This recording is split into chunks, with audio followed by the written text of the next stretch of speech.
इस वाक़ये ने पूरे मोहल्ले में तब्दीली का आगाज़ किया। लोग इस लड़के की ईमानदारी से मुतासर हुए और उन्होंने अपने बच्चों में सच्चाई के जज्बे को फ़रोग़ देने के इक़दामात शुरू किए। बच्चों ने मिलकर फेस्टिवल के ज़रिए ईमानदारी को मनाने का फ़ैसला किया। फेस्टिवल के दिन मोहल्ले के लोग खुशी से भरे हुए थे। बच्चे अपने तजर्बात और सच्चाई की कहानियां शेयर कर रहे थे।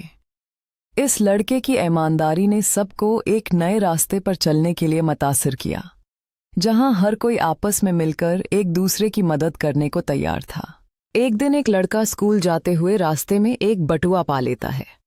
उसने फौरन करीबी पुलिस स्टेशन जाकर बटुआ जमा करा दिया।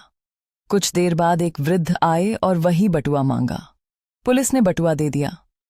वृद्ध ने खुश होकर लड़के को इनाम देना चाहा, मगर लड़के ने कहा, मुझे केवल दिल का सुकून काफ़ी है।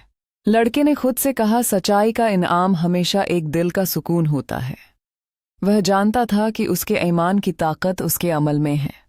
लोगों की नज़र में इनाम अहम हो सकता है, मगर असल खुशी तो सच्चाई में पोशीदा है। इस लम्हे में सबने महसूस किया कि ईमानदारी की ताकत कितनी अजीम है।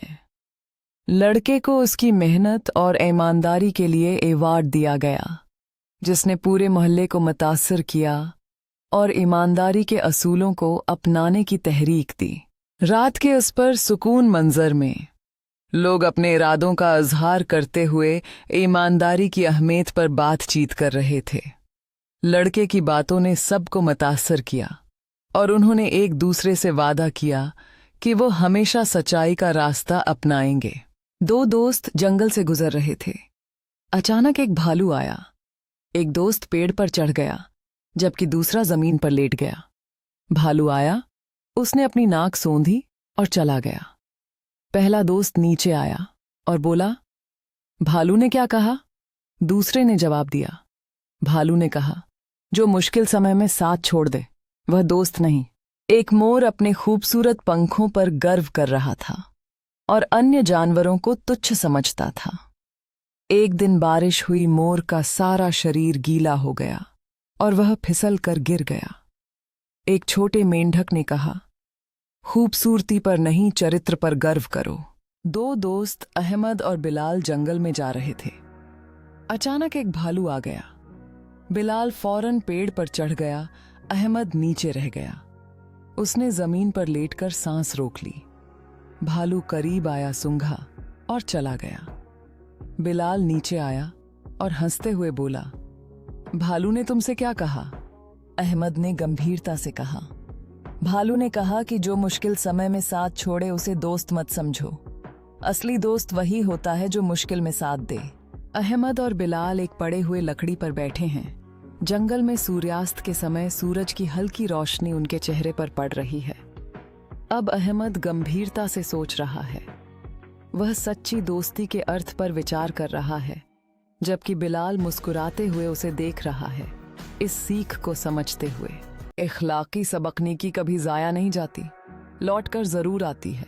नेकी लौटकर आती है। एक बार छोटा सा लड़का राहिल रास्ते में एक बुजुर्ग को गिरकर जख्मी देखता है। उसने पानी दिया, कपड़ा बांधा और उन्हें रक्षा में बिठाकर अस्पताल पहुंचाया। सालों बाद राहेल एक हादसे में शदीद जख्मी हो जाता है। एक डॉक्टर आकर उसका मुफ्त इलाज करता है। राहेल हैरान, आप कौन हैं? डॉक्टर मुस्कुराकर कहता है, कभी तुमने मेरी जान बचाई थी, आज मेरा वक्त है तुम्हारे लिए। गुरूर का इंजमाए खूबसूरत मोर हमेशा दूसरे जानवरों को चढ़ाता, मेरे परों जैसा कोई नहीं। एक दिन जोर की बारिश हुई। मोर ने नाचना शुरू किया, मगर बारिश में फिसलकर कीचड़ में गिर गया। सब जानवर हंसने लगे। एक छोटी चिड़िया बोली, खूबसूरती आर्जी है, किरदार हमेशा रहता है। इखलाकी सबक गरूर इंसान को गिरा देता है। 6 लालच भरी ब्लाइक किसान के पास मुर्गी थी जो रोज एक सोने का अंडा देती थी। किसान बेसब्र हो गया और सोचा, मुर्गी को काटूं तो सारे अंडे एक साथ मिल जाएंगे। मुर्गी को मारा, मगर अंदर कुछ नहीं था। अब न मुर्गी रही न अंडे।